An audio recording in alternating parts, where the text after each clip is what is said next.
Welcome to this review of the all-new Range Rover, the 5th generation, here with Thomas on Autogefuel, all the details you need to know.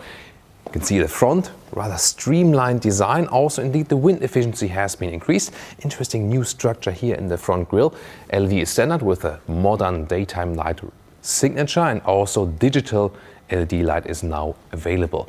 As for the base technology, they have stiffened up the chassis now, 50% stiffer. This is supposed to bring you more sporty driving and, well, sporty looking rims for sure. You can see here 23-inch wheels. It goes from 21 to maximum 23, and these ones are the biggest ones that are available. Here in the side profile, the typical Range Rover styling, really upright, massive and strong. This is the short wheelbase version, 5.05 m or 199 inches. There's also long wheelbase version available then at 5.25 m or 207 inches, so 20 centimeters or 8 inches then in the difference. Once again, really upright, one of the very rare vehicles where I don't look like a giant next to the vehicle. And then these typical vertical design elements here that really are reminiscent of the past Range Rover models. You can see here the door handles, they fold in and out, so when I close the vehicle they go in. At the moment the key is on the inside, but this is also again to increase the wind efficiency. And towards the rear we have the tinted windows right there, and here horizontal element there. And interesting technology detail is also a completely new rear axle, supposed to bring you more comfort. And rear axle steering is standard. That means up to 7.3 degrees the rear wheels can turn in the opposite direction than the front wheels, and that kind of fakes a shorter wheelbase. Air suspension, as usual, is also standard. And as an option, it can also look ahead, basically with GPS data, and then adapt what the suspension does depending on what terrain is to come. Here in the rear, new vertical lamps rather placed a little bit lower right there, and a very clean design. I really like that. So far the design was maybe a little bit too Transformers-alike in the past Land Rover years, but here now very clean, and also no fake exhaust at all. The exhaust is hidden underneath, and it will be very interesting what engines there are to come, because petrol, diesel, yes, rather classic. There will also be a plug-in hybrid available already right now, and 2024 the all-electric version is to come. Oh, and on top part you can see two shark fins, and here this one here is the rear view camera, or one of the rear view cameras that you can see to the rear even when you have stuff in the trunk.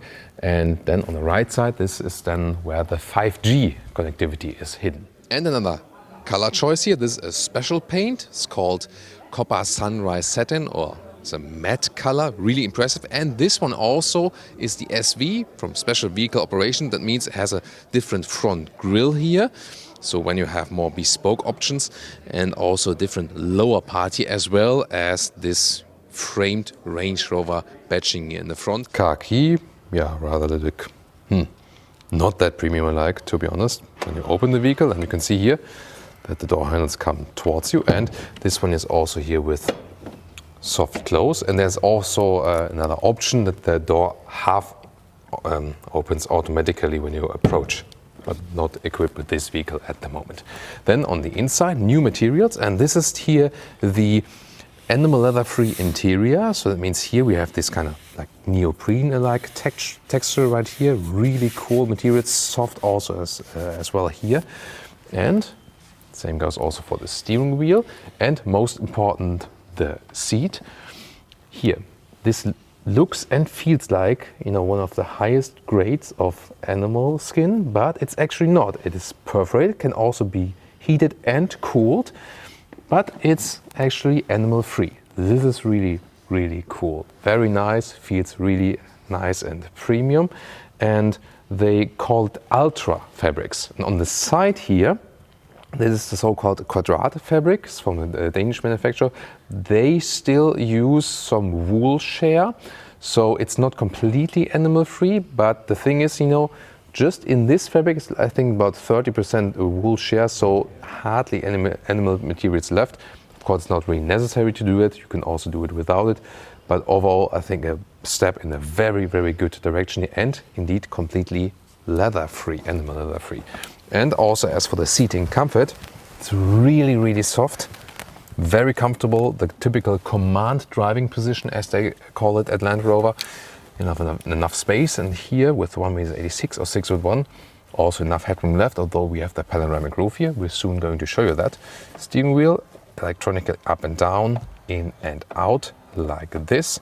And yeah, also in this first edition, very nice here with the high floor mats here. So yeah, I mean, this is a very cool thing. Really like this direction. I mean, when you think about, the previous generation, now in this generation, plug-in hybrid available, the all-electric version will be coming, and for the first time, an animal leather-free interior.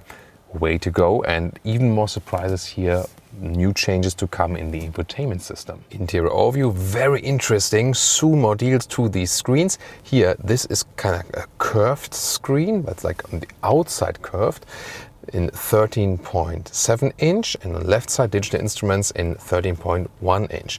Then new material choices here also at the steering wheel, as I said. This is then once again also the animal-free steering wheel. It's very interesting material, definitely. Mercedes is also offering this kind of material for the EQS and the EQE. Really a mix of microfiber and leatherettes, so it has kind of a structure. Very interesting, good to grip as well. Then on the steering wheel, some capacitive buttons, but also some classic steel, for example, for the volume. That's really good to have. And also for the cruise control, a mix of capacitive and real ones. I think this is then acceptable this way and not only capacitive BS. Also here at the dashboard, soft touch, and once again, these neoprene texture alike materials. Very cool looking and also feels very nicely. Then here is then for the glove boxes. At the moment, just stuff in there like this. Typical 2-split glove box. Digital instruments also look kind of special, and you can also switch the views a little bit. Here, for example, with the display layout. And then you can also put the map right here, like this. And another option next to our champagne we have here for our shooting. Just kidding, we're just drinking water, of course. We have here the optional help display showing speed and also some GPS arrow when you have a route set. Infotainment system, you have this main view, like this. Also here with the off-road views and so on. It's still an off-road capable vehicle. And then you have this view here as well. What's quite interesting, by the way, first of all, you have here the tailgate event suite coming up later on. This is then you have more sound at the tailgate when you are in this picnic mode. And then the map here, really bright in this scheme, and also quite responsive. So the most responsive map we've seen from Jaguar Land Rover so far. So this makes a positive impression. And then here, Apple CarPlay menu like this, really large. It's like really in your face, the CarPlay. And the sound here from the Meridian sound system is really awesome. A great in-depth surround sound. Really like that this is the highest build. And then it also comes with active noise cancellation, actually. What else is interesting? Let's take a look at the options, because here we can find, you can go, for example, to the audio options. There we can see more about this, this in the 3D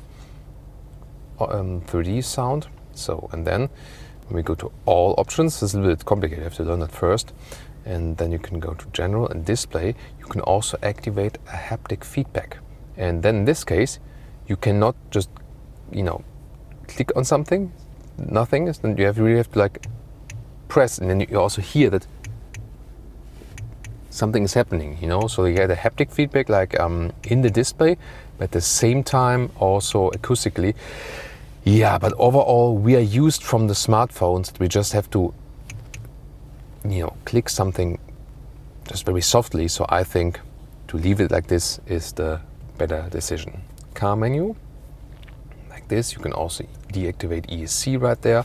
But the off-road modes are really interesting. This still has all the assistance and all assistance here, differential locks and so on, what you might need. And of course it also changes then here in the different off-road modes and so on what the car is doing, and the air suspension can also still pump it up. Let's test the voice input. Drive me to Berlin. I didn't understand that. Please say a command. Navigate to Berlin.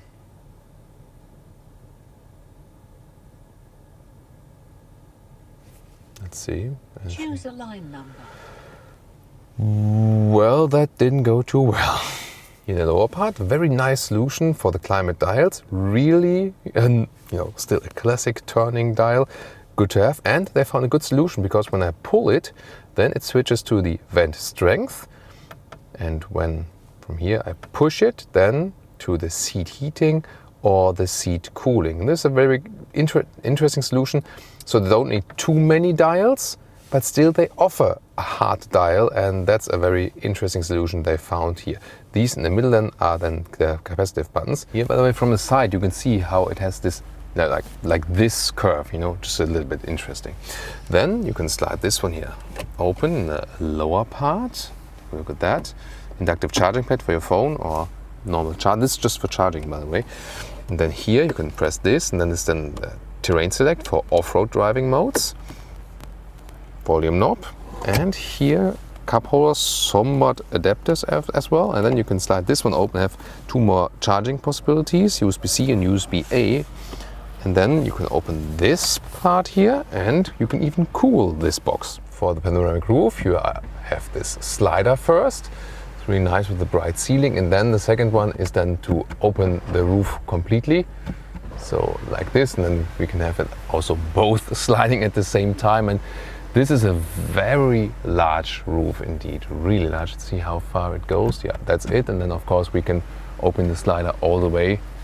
Yeah, pretty fancy. You can get a through bench here as base, but you can also get this executive seating. Here's kind of more split, and you also have a middle console, and you have the option of putting seat away. And this is then giving you the ultimate executive seating here in the Range Rover. So the front seat goes to the forward like this. Then also the screen adjusts, and it's still upright once again. And of course, takes some time. You can also adjust this seat here, and then you have a little bit more space right here. This is then, by the way, not a footrest. This is just to put some things. This would be maybe something that is missing. We know like from recently from the Audi A8 or something. But here also when I put this one backward, you can have a very nice and relaxing position. And overall, if you compare these here two sedans, the thing is that you also have this upright seating position here, and that to me also adds to comfort. Then, by the way, here there's place to put your phone, for example. Here in this display you can also for example change the climate here in the rear. This is possible, or here you can remove that thing again, and then it goes like this. Here, by the way, we also have illuminated seat belt holders. It's also a nice option. In the middle part to sit here is not very executive alike. Let's take it that way. And then here the rear middle console, you have a climate unit here. Then there's also a real power socket that also works to put like a MacBook charger in there. And of course, very interesting, besides executive seating, when I'm sitting here in the front, this is the legroom we get. And it's of course sufficient, but for a car of that size, of course not that abundant. That's because the seats are actually quite thick and so on. So not the best usage of space, but overall, once again, a lot of space in the rear. Oh, and by the way, fabric new Land Rover headphones. Short unpacking video for you. They don't have the most premium appearance or feeling, but do they look cool?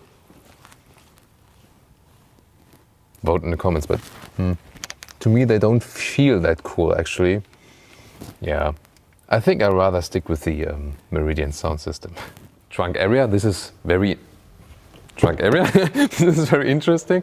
Always one of my favorite features in the BMW X5 and also in the Range Rover, because we have these split tailgates that you can actually directly sit on it and have a picnic or something.